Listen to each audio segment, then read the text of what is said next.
પાટણ શહેરમાં છેલ્લા કેટલાય સમયથી બેફામ ગતિએ દોડતા ડમ્પરો અને તેના કારણે સર્જાતી અકસ્માતની ઘટનાઓને રોકવા માટે પાટણ શહેર બી ડિવિઝન પોલીસે કડક અભિયાન હાથ ધર્યું છે।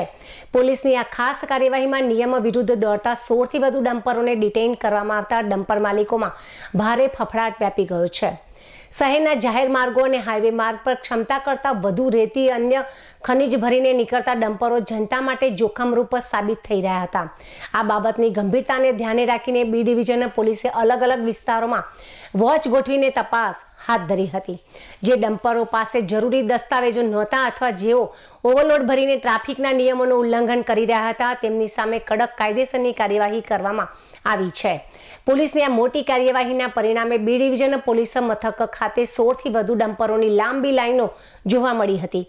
મોટી સંખ્યામાં વાહનો ડિટેઇન થતા ડમ્પર માલિકો અને ચાલકો પોતાના વાહનો છોડાવવા માટે દોડતા થયા હતા।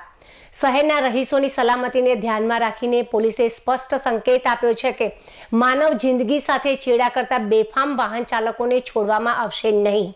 આગામી દિવસોમાં પણ આ પ્રકારનું ચેકિંગ ઝુંબેશ ચાલુ રાખવામાં આવશે જેથી અકસ્માતોની સંખ્યામાં ઘટાડો કરી શકાય અને ટ્રાફિકના નિયમોનું કડક પાલન કરાવી શકાય।